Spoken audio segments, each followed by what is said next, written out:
And now, an ad from Dad. All right, save money on car insurance when you bundle home and auto with Progressive. Can I take these off? All right. What is this? This looks good. Wow, that's well made. Where did you get this? I'm talking to you with the hair. Yeah, where did you get this? It's good stuff. That's solid. That's not veneer, that's solid stuff. Progressive can't save you from becoming your parents, but we can save you money when you bundle home and auto. Progressive Casualty Insurance Company, affiliates, and other insurers. Discounts not available in all states or situations. Welcome to Dare a New Belief, a place to discover what is possible for your life after the loss of a loved one, and where you will find inspiration, insight, support, and love, and hopefully a bit of laughter to help you through your day. Now, here's your host, Nada Hogan. Welcome to Dare a New Belief, where you will find light and life, love and joy, healing, faith, and hope. A place where you get to believe what is possible for your life. And today I have the great honor to have with me Sue Borgerson. Sue lives in Lakeville with her husband. She has 3 children. Her 2 youngest children were in a car accident in 2008. And thankfully, her youngest survived and is doing well. Her middle child, Kayla, did not survive the accident. Kayla donated organs, eyes, and tissue. Since then, Sue has presented to driver's ed classes, Rotary clubs, and health professionals about the importance of donation.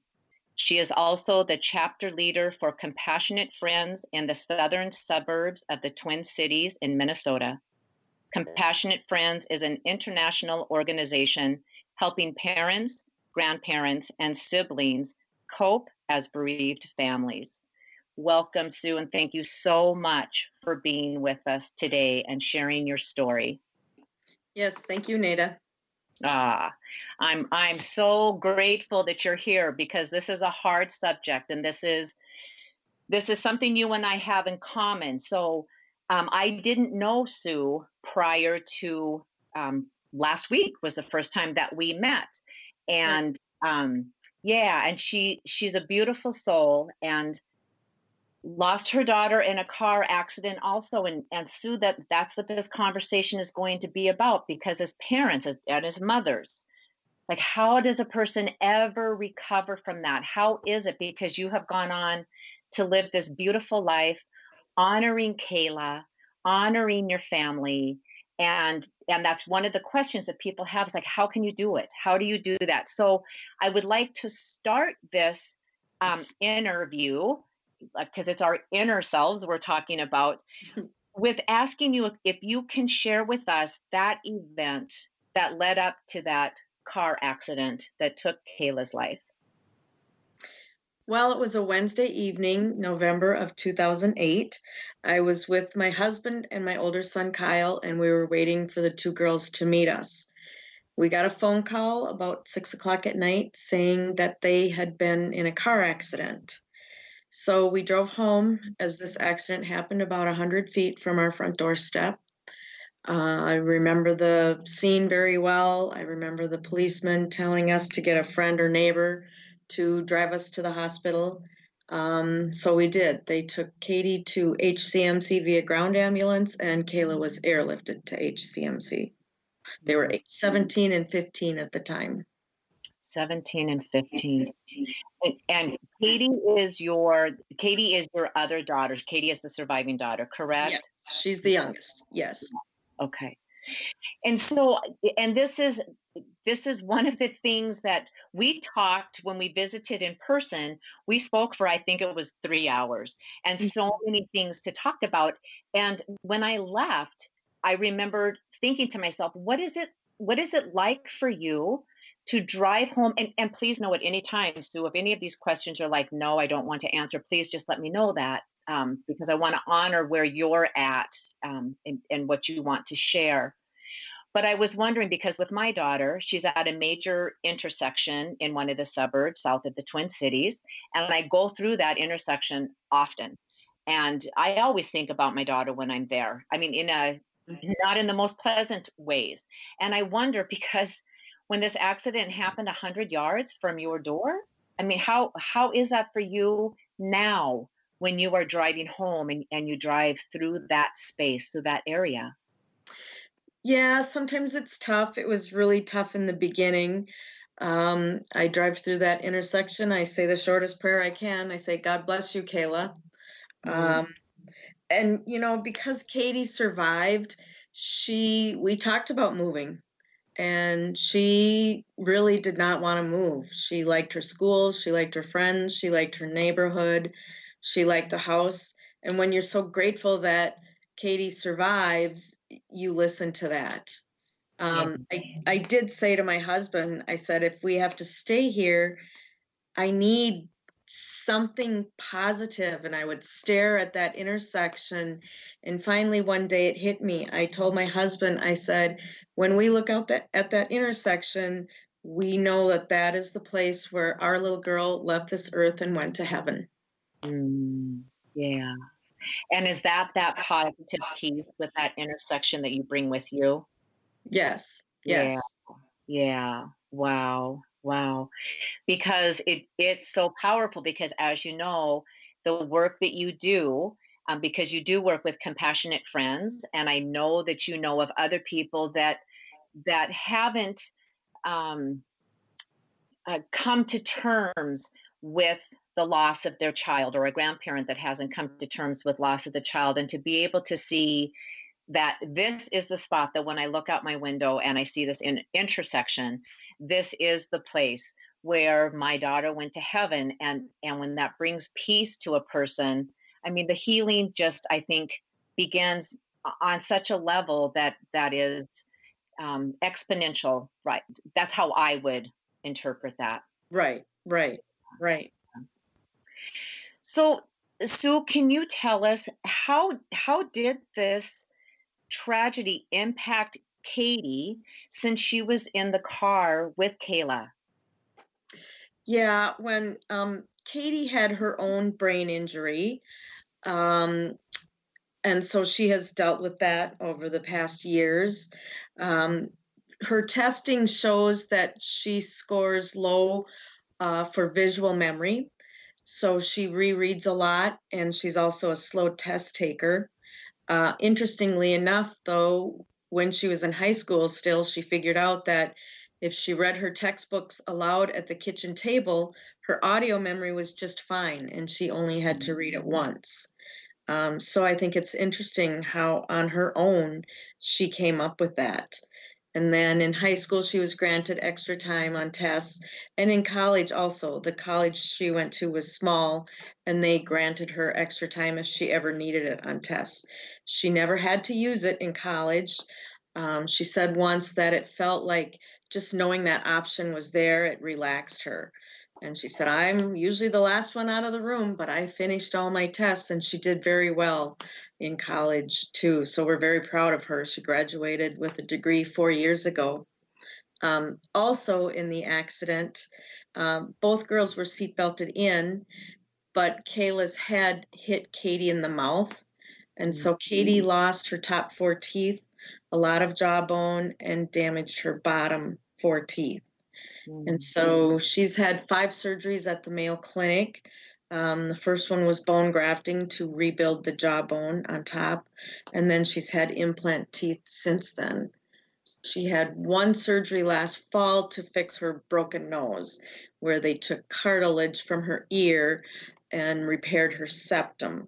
So now her nose is fixed as well. Wow. Wow. Yeah, amazing. Isn't that amazing? My gosh. And how was she emotionally? How did that impact Katie emotionally? Because I just can't imagine what that would be like to be in the car with your sister. And I know there's all of the physical that happened, but how did she handle that emotionally? Yeah, she doesn't remember the accident. She doesn't remember 3 days. I know, um, we kind of dreaded coming home to that intersection. And I know one of the things Katie said early on is she was dreading coming home and looking at Kayla's empty room. Mm. But she has done some things to honor her. I I've seen her in her room going through her things, and she loved wearing her clothes, and they always wore each other's clothes, and they had a pact between them that if somebody complimented you, you had to say it's Kayla's shirt or it's Katie's shirt. I love it. And she did that after the accident. She picked out her favorites and would wear those shirts or sweaters and would tell people that it was, Kayla's shirt or whatever. I know I've seen her take pictures of things in her room that she never wants to forget. I think overall, she's doing well, mentally as well. Yeah. Wow. Wow. That's beautiful. So now 11 years have passed, and Katie, she graduated college. So what is she doing now? Is she pursuing a career that she went to school for? Yes, she's working in marketing for a company. She's a very creative person and loves marketing. So that's what she's doing. Oh, that's so awesome. That is so awesome. So how was it for you? So I'm gonna transition a little bit back to Kayla. And Mhm. how was it for you that you were able to handle the passing of Kayla? Well, in the beginning, I was devastated. I mean, this is something that happens to other families, Yeah. not our family. I just remember in the hospital praying for a miracle, and we deserved that miracle, and I just really believed we were going to get that miracle. Yeah. Um, so, because they were able to um, get Kayla on a respirator, we did have some time in the hospital with her while they were running all the tests to determine the amount of brain function that she had left. So those were the hours that we would hold her hand, and I would just pray for her to wake up, or and some of the crazy things I did. I remember I would say I love you, and she wouldn't answer, and I remember screaming at her in the hospital saying, answer me back, answer me. And then the doctor came over and explained that she can't hear you right now. Whatever your spiritual beliefs are yours to have, but she can't hear you. um, so it's really dark in the beginning, and you wonder if you're going to survive this. How is our family going to survive? How can we go on living without Kayla? She's just a part of your family, and you think that's going to be your family for life once you have children. um, I think, as I think too, in the beginning, there's this numbness and this shock, and I think that's there for a reason. I think it helps you through some of those dark times, until you can kind of get a grip on reality. A lot of people do say, how do you get through something like that? And I've said you get through it by faith, family, and friends, and in that order. Yeah. Yeah.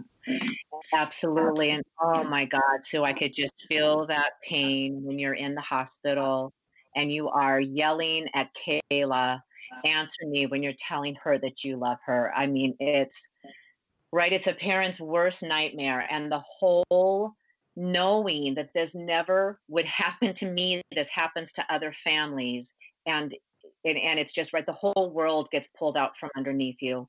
And I am in total agreement with you. I think that this beautiful body, how God has designed our mind, body, spirit, that when we have that kind of trauma and tragedy, that we just go numb, that we just, it's like autopilot to protect everything. It's almost like you're cocooned. At least for me, it felt like the arms of God just wrapped around you, and you didn't have to do anything. That is your protection, because it's too much for a heart, literally for the heart, to be able to handle um, that kind of tragedy, that kind of heartbreak, that kind of, oh my God, how do I do this?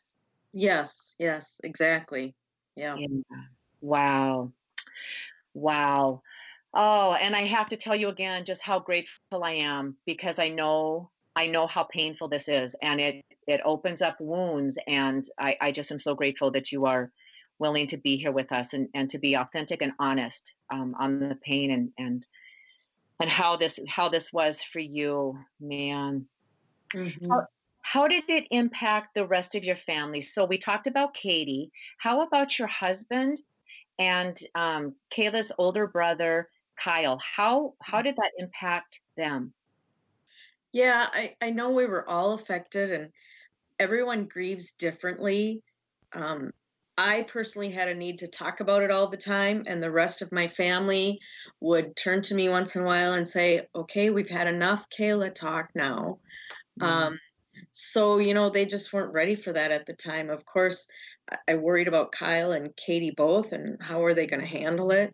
I can say Kyle was so helpful at the time he was living at home, taking some college courses. And I just remember anything that needed to be done, I'll go do it. I'll go do it. And I think he needed to keep himself busy. Um, and of course, with my husband, you worry about your marriage, what's going to happen here, how can we survive this, and how can we survive this well? Because, you want to go on and have a good life. You don't want to have a crappy life because this tragedy happened. Um, and everybody grieves differently. I think at different times, um, maybe my husband or my son was a caretaker for me, or maybe at different times I was caretaker for my husband or Katie or Kyle. Um, again, I think you get through it with faith and family, and you just are so grateful for what you do have. right, right. Wow. Wow. Yeah, because the whole marriage piece, it's amazing how marriages will fall apart when there's a death of a child. And that's just another tragedy that comes from the tragedy.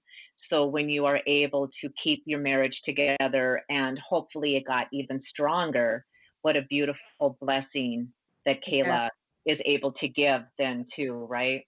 right. And Yeah. I felt this from the beginning. I feel like when this happens, what happens to your marriage, I feel like it accents the strengths in your marriage and it accents the weaknesses. Both just come out very, very bold. And in some ways, though, I would look at it and I would think, even if my husband was hurting or I was hurting, I just thought he's the one person on this earth who knows mostly what I'm going through. Right. That was a help. Absolutely. Absolutely. Oh man. Sue, Kayla did something remarkable as a gift to others. Can you share that with us? Yes, Kayla was a registered organ donor. Mm. So she donated 5 organs to 4 people, and she donated her both eyes and tissue as well, any tissue that they could use. Wow. Isn't that just incredible? And I know that there are stories that we're going to talk about because hopefully you will be able to come back and be with me again for next week's episode because I would like to talk about all of these things that happened with Kayla being an organ donor. There's so many beautiful stories that have come out of that. And also what you do with Compassionate Friends. Can you tell us a little bit about Compassionate Friends and how did you get introduced to it? So before what you're doing with it right now, but how did you get introduced to Compassionate Friends and how did that help you? Actually, Kayla had a classmate who died in a car accident a year and a half prior to Kayla. And that mother got a hold of me and came over one day and we talked. And she told me about Compassionate Friends and how helpful it was to her and her husband and her family. Mhm. So we went probably 2 months after the accident. And I think just little tips and tidbits and things that the seasoned bereavers in those sessions told us were very, very helpful. And it also, I can remember though, going to my first meeting and everybody introducing themselves, and some people would say, 5 years ago I lost my son, or 10 years ago I lost my daughter. And I just thought, how does one survive for 10 years without their child? Um, but I think it really gave me a good perspective on, the way people grieve is the right way to grieve, and don't let anybody tell you any different. So there was a lot of helpful things in those sessions, and just being in a room full of other people who really understood. Compassionate Friends is only for parents and grandparents and siblings who've lost a child. So it was good to know that other people understood what I was going through, and they were a big help to me. Right, right, absolutely. And isn't that something that when you go to the first meeting and you're hearing about people like 5 years out and 10 years out, and how did you do that? 'Cause I had the same experience with my postman, and I still don't know. He's no longer the postman. I think he's retired, but I still don't know how he ever knew. But probably 2 or 3 weeks after Dara's passing, which I find it's just the similarities, right, of our girls, how we lost our girls, the ages, the time frame. It's just amazing. But he had said he understood what I was going through because he lost his daughter to breast cancer 3 years ago. And I remember thinking immediately, 3 years. Oh my God, in 3 years, I'm gonna have it all together. I'm gonna understand this. I'm gonna like my life will be okay again. And I just kept thinking, 3 years, 3 years. And it's amazing how we hang on to that. Like it was like somebody had thrown me the what do you call that? That little life circle thing to Yeah. hang that buoy to hang on to, that if I can hang on for 3 years. And even though he wasn't, I mean, he said, he still grieves. And he was crying as he's telling me that. But to me, it was just like, I can do it then. If you could do it, I know that I can do it. And it's, oh man, it's Right. just, it's its own world. And nobody understands that world until you have been in that world. And I just admire you and the work that you have done, because you've not done only just the work with Compassionate Friends, which we will get into more next week because we just don't have enough time now. We're going to start bringing this in for a landing, but you also do some work with Life Source, which is all about organ donations. And so I want to go a little bit deeper into that conversation. So as we're wrapping this up right now, Sue, could you share with the listeners how it is that they get in touch with Compassionate Friends? Because this is a nationwide program for bereaved parents, grandparents, and siblings. So I don't know if it's worldwide, I assume it is, but for sure It the is. United States. It is international. It was actually started in the UK in the Oh. 1960s.